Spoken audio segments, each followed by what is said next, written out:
नमस्कार। इस ब्रीफिंग में शामिल होने के लिए आप सभी का धन्यवाद। जैसा कि आप सभी जानते हैं, 22 अप्रैल 2025 को लश्कर तैयबा से संबंधित पाकिस्तानी और पाकिस्तान प्रशिक्षित आतंकवादियों ने भारत में जम्मू और कश्मीर के पहलगाम में भारतीय पर्यटकों पर बर्बरतापूर्ण हमला किया। 25 भारतीयों और एक नेपाली नागरिक को कायरतापूर्ण मौत के घाट उतार दिया गया। मुंबई के 26 नवंबर 2008 के हमलों के बाद यह भारत में हुई किसी आतंकवादी हमले में मारे गए आम नागरिकों की संख्या की दृष्टि से सबसे गंभीर घटना है। पहलगाम का हमला अत्यधिक बर्बरतापूर्ण था, जिसमें वहां मौजूद लोगों को करीब से और उनके परिवारों के सामने सिर पर गोली मारी गई। हत्या के इस तरीके से परिवार के सदस्यों को जानबूझकर आघात पहुंचाया गया। साथ ही उन्हें यह नसीहत भी दी गई कि वे वापस जाकर इस संदेश को पहुंचा दें। यह हमला स्पष्ट रूप से जम्मू और कश्मीर में बहाल हो रही सामान्य स्थिति को बाधित करने के उद्देश्य से किया गया था। चूंकि पर्यटन फिर से अर्थव्यवस्था का मुख्य आधार बन रहा था, इस हमले का मुख्य उद्देश्य इसे प्रतिकूल रूप से प्रभावित करना था। पिछले वर्ष आप सभी जानते हैं 2.25 करोड़ से अधिक पर्यटक कश्मीर आए थे। इस हमले का मुख्य उद्देश्य इसलिए संभवतः यह था कि इस संघ राज्य क्षेत्र में विकास और प्रगति को नुकसान पहुंचाकर इसे पिछड़ा बनाए रखा जाए और पाकिस्तान से लगातार होने वाले सीमा पार आतंकवाद के लिए उपजाऊ जमीन बनाने में सहायता की जाए। हमले का यह तरीका जम्मू और कश्मीर और शेष राष्ट्र दोनों में सांप्रदायिक दंगे भड़काने के उद्देश्य से भी प्रेरित था।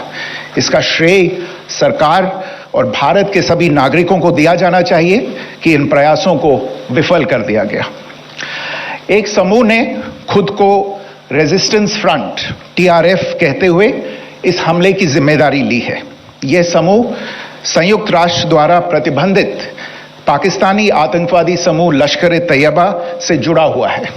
यह उल्लेखनीय है कि भारत ने मई और नवंबर 2024 में संयुक्त राष्ट्र की 1267 कमेटी की सैंक्शंस मॉनिटरिंग टीम को अर्धवार्षिक रिपोर्ट प्रस्तुत की थी, जिसमें TRF के बारे में साफ इनपुट दिए गए थे।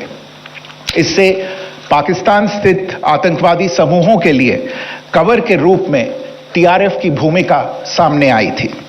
इससे पहले भी दिसंबर 2023 में भारत ने इस टीम को लश्कर तैयबा और जैश ए मोहम्मद के बारे में सूचित किया था, जो TRF जैसे छोटे आतंकवादी समूहों के माध्यम से अपनी गतिविधियों को संचालित कर रहे हैं।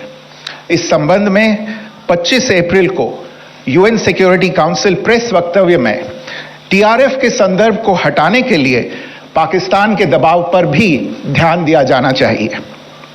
पहलगाम आतंकवादी हमले की जांच से पाकिस्तान के साथ आतंकवादियों के संपर्क उजागर हुए हैं। रेजिस्टेंस फ्रंट द्वारा किए गए दावे और लश्कर तैयबा से ज्ञात सोशल मीडिया हैंडल द्वारा इसको रीपोस्ट किया जाना इसकी पुष्टि करता है। चश्मदीद गवाहों और विभिन्न जांच एजेंसियों को उपलब्ध अन्य सूचनाओं के आधार पर हमलावरों की पहचान भी हुई है। हमारी इंटेलिजेंस ने इस टीम के योजनाकारों और उनके समर्थकों की जानकारी जुटाई है। इस हमले की रूपरेखा भारत में सीमा पार आतंकवाद को अंजाम देने के पाकिस्तान के लंबे ट्रैक रिकॉर्ड से भी जुड़ी हुई है, जिसके लिखित और स्पष्ट दस्तावेज उपलब्ध हैं। पाकिस्तान दुनिया भर में आतंकवादियों के लिए एक शरण स्थल के रूप में पहचान बना चुका है। यहां अंतर्राष्ट्रीय स्तर पर प्रतिबंधित आतंकवादी सजा पाने से बचे रहते हैं। इसके अलावा पाकिस्तान ने इस मुद्दे पर विश्व और फाइनेंशियल एक्शन टास्क फोर्स जैसे अंतर्राष्ट्रीय मंचों को जानबूझकर गुमराह करने के लिए भी जाना जाता है। साजिद मीर का मामला, जिसमें इस आतंकवादी को पाकिस्तान ने मृत घोषित कर दिया था और फिर अंतर्राष्ट्रीय दबाव के परिणाम स्वरूप वो जीवित पाया गया, इसका सबसे स्पष्ट उदाहरण है। यह स्वाभाविक है कि पहलगाम में हुए इस हमले से जम्मू और कश्मीर के साथ साथ भारत के अन्य भागों में भी आक्रोश देखा गया। हमलों के बाद भारत सरकार ने स्वाभाविक रूप से पाकिस्तान के साथ संबंधों को लेकर कुछ कदम उठाए। आप सभी उन निर्णयों से अवगत हैं जिसकी घोषणा 23 अप्रैल को की गई थी। तथापि यह आवश्यक समझा गया कि 22 अप्रैल के हमले के अपराधियों और उनके योजनाकारों को न्याय के कटघरे में लाया जाए। हमलों के एक पखवाड़े के बाद भी पाकिस्तान द्वारा अपने क्षेत्र या अपने नियंत्रण वाले क्षेत्रों में आतंकवादियों की इंफ्रास्ट्रक्चर के विरुद्ध कार्रवाई करने के लिए कोई स्पष्ट कदम नहीं उठाया गया है।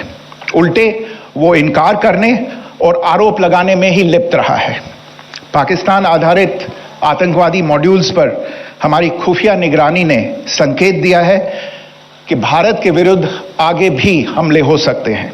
अतः इनको रोकना और इनसे निपटना दोनों को बेहद आवश्यक समझा गया। आज सुबह, जैसा कि आपको ज्ञात होगा, भारत ने इस तरह के सीमा पार हमलों का जवाब देने और उन्हें रोकने तथा उनका प्रतिरोध करने के अपने अधिकार का प्रयोग किया है। ये कार्रवाई नपीतुली, नॉन एस्केलेटरी, आनुपातिक और जिम्मेदारीपूर्ण है। यह आतंकवाद की इंफ्रास्ट्रक्चर को समाप्त करने और भारत में भेजे जाने वाले संभावित आतंकवादियों को अक्षम बनाने पर केंद्रित है। आपको यह भी स्मरण होगा कि 25 अप्रैल 2025 को संयुक्त राष्ट्र सुरक्षा परिषद ने पहलगाम आतंकवादी हमले पर एक प्रेस वक्तव्य जारी किया था, जिसमें आतंकवाद के इस निंदनीय कार्य के अपराधियों, आयोजकों, फाइनेंसरों और प्रायोजकों को जवाबदेह ठहराने और उन्हें न्याय के दायरे में लाने की आवश्यकता पर जोर दिया गया था। भारत की आज की इस कार्रवाई को इसी संदर्भ में देखा जाना चाहिए। Good morning. Thank you all for joining this briefing. As you are all aware, on April 22, 2025, Pakistani and Pakistan-trained terrorists belonging to the Lashkar-e-Taiba carried out a savage attack on Indian tourists at Pahalgam in Jammu and Kashmir in India. They murdered 26 people, including one national of Nepal, causing the largest number of civilian casualties in a terrorist attack in India since the 26 November 2008 attacks in Mumbai. The attack in Pahalgam was marked by extreme barbarity, with the victims mostly killed with headshots from close range and in front of their families.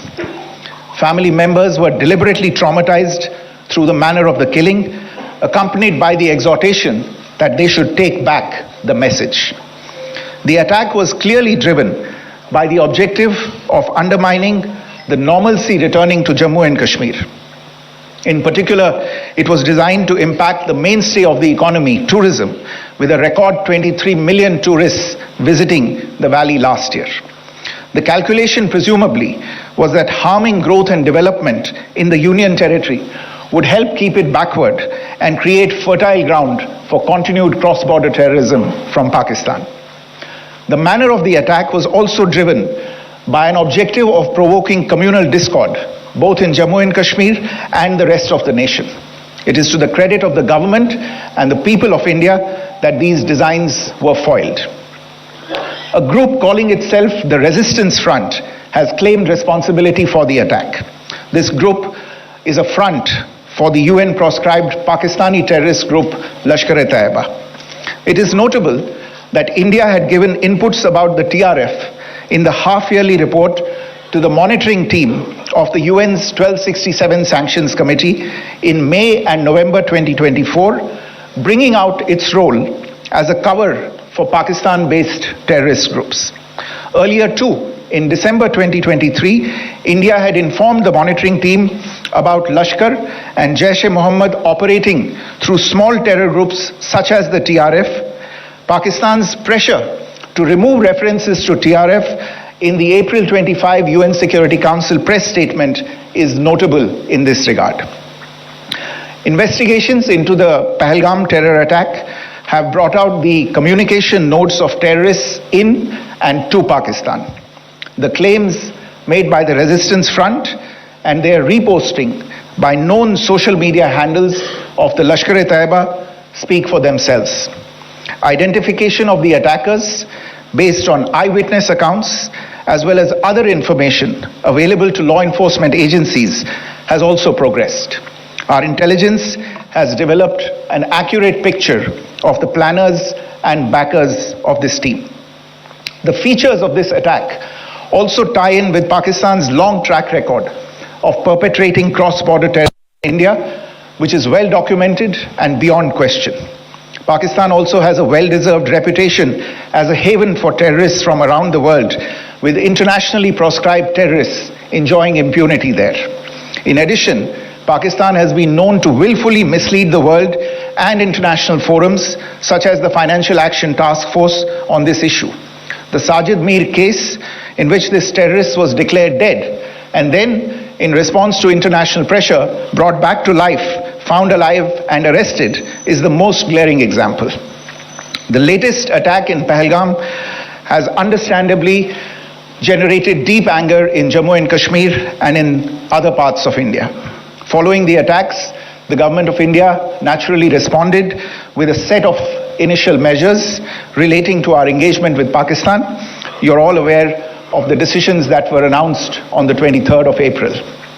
However, it was deemed essential that the perpetrators and planners of the 22nd April attack be brought to justice.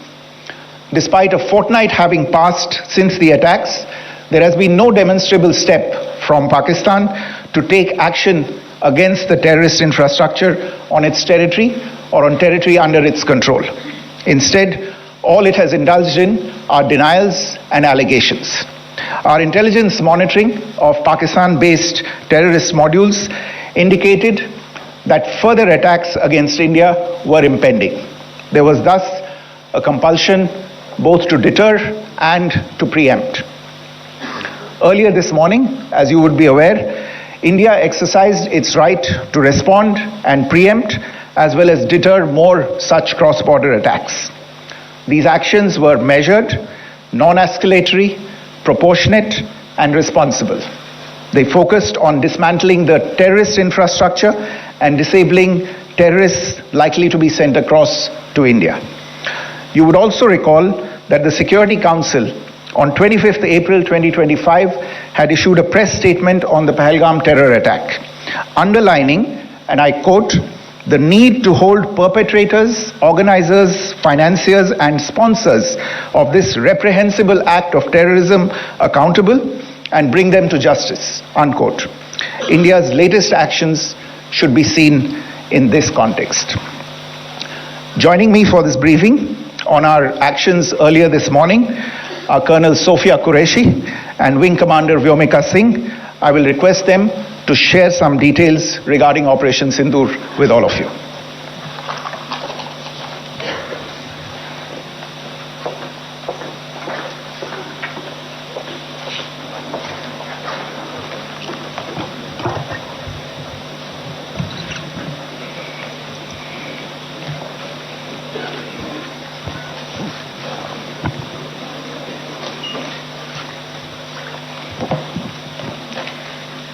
सुप्रभात देवियों और सज्जनों, मैं colonel Sophia Qureshi और मेरे साथ wing commander Vyomika Singh आज आपको 6 से 7 मई 2025 की रात 1:05 से 1:30 बजे के बीच भारतीय सशस्त्र बलों द्वारा अंजाम दिए गए ऑपरेशन सिंदूर के बारे में जानकारी देंगे। ऑपरेशन सिंदूर 22 अप्रैल को पहलगाम में हुए विभत्स आतंकवादी हमले के शिकार मासूम नागरिकों व उनके परिवारों को न्याय देने के लिए लॉन्च किया गया था। इस कार्रवाई में 9 टेररिस्ट कैंप्स को टारगेट किया गया और पूरी तरह से इसे बर्बाद किया गया। पाकिस्तान में पिछले 3 दशकों से टेरर इंफ्रास्ट्रक्चर का निर्माण हो रहा है। इसमें recruitment, indoctrination centres, training areas व लॉन्च पैड शामिल थे, जो पाकिस्तान और पाक अधिकृत जम्मू कश्मीर POJK दोनों में फैले हैं। Operation Sindoor was launched by Indian Armed Forces to deliver justice to the victims of Pahalgam terror attack and their families. 9 terrorist camps were targeted and successfully destroyed. Over the last 3 decades, Pakistan has systematically built terror infrastructure. It is a complex web of recruitment and indoctrination centers, training areas for initial and refresher courses, and launch pads for handlers. These camps are located both in Pakistan as well as Pakistan occupied Jammu and Kashmir areas. Some of the well-known training camps are located, as you can see on the screen. They are distributed from Savai Nala in the north, counting to approximately 21, ending at Bhagalpur to the south. इन लक्ष्यों का चयन विश्वसनीय intelligence सूचनाओं के आधार पर हुआ, ताकि आतंक गतिविधियों की रीढ़ तोड़ी जा सके, और यह खास ध्यान दिया गया कि निर्दोष नागरिकों और सिविलियन इंस्टॉलेशन को नुकसान न पहुंचे।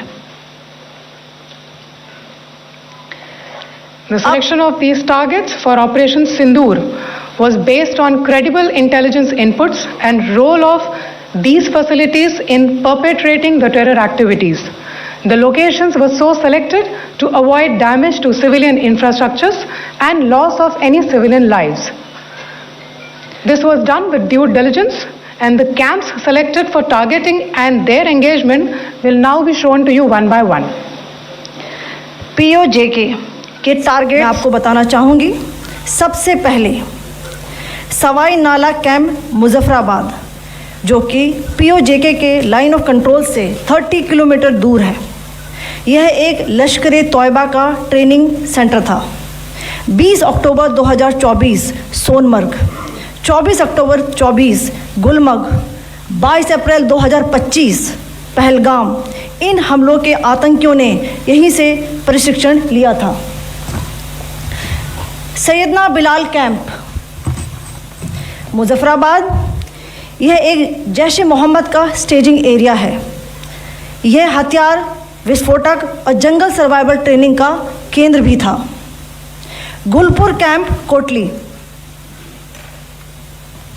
यह LOC से 30 किलोमीटर दूर था। लश्कर तोयबा का बेस था, जो रजौरी, पुंछ में सक्रिय था। 20 अप्रैल 2023 को पुंछ में और 9 जून 2024 को तीर्थ यात्रियों के बस हमले में यहीं से आतंकी को ट्रेन किया गया था।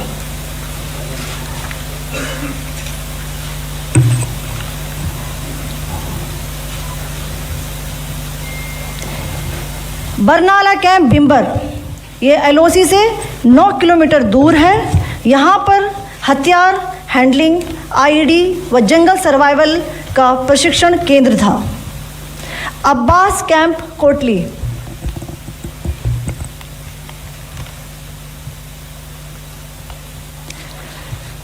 यह LOC से 13 किलोमीटर दूर है। लश्कर तोयबा का फिदाइन यहाँ तैयार होता था। इसकी कैपेसिटी 15 टेररिस्ट को ट्रेन करने की थी।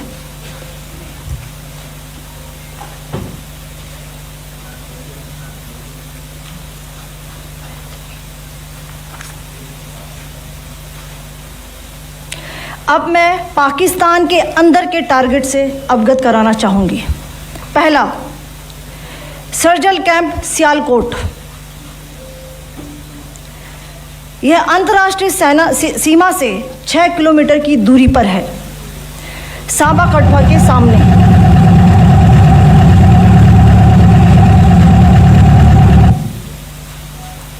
मार्च 2025 में जम्मू एंड कश्मीर पुलिस के 4 जवानों को की जो हत्या की गई थी, उन आतंकवादियों को इसी जगह पर ट्रेन किया गया था।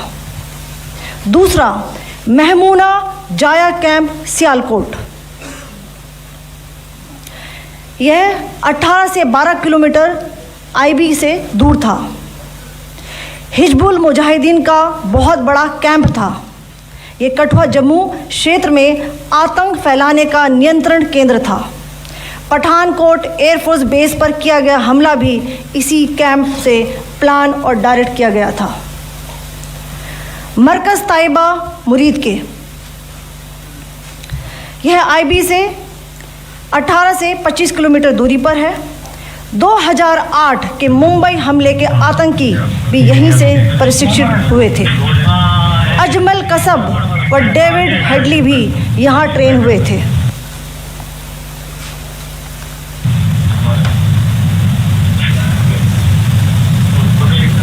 आगे दूसरा आया।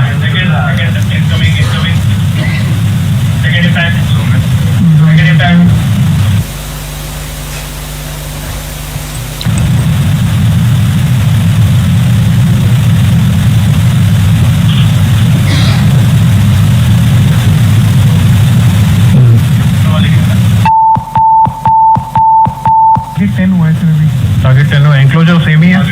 7 it is hit the target. हाँ हाँ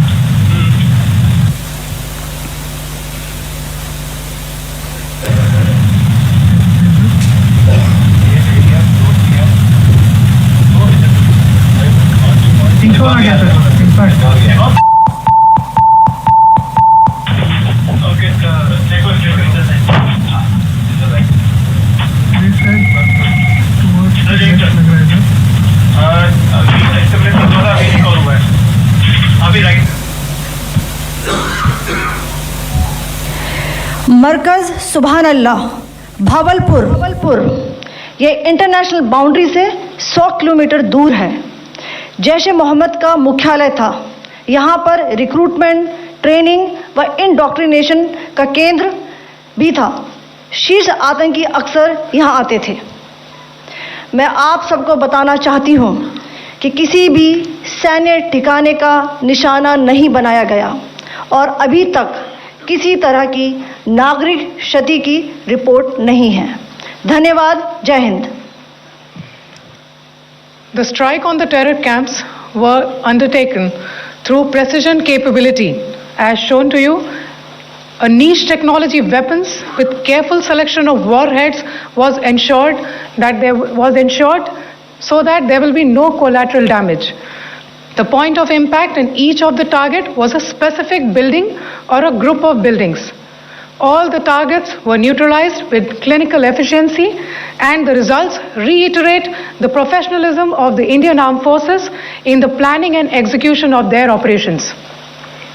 No military establishments were targeted.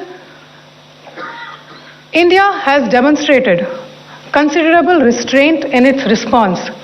However, it must be said that the Indian Armed Forces are fully prepared to respond to Pakistani misadventures, if any, that will escalate this situation. Jai Hind, and thank you very much. Ladies and gentlemen, friends.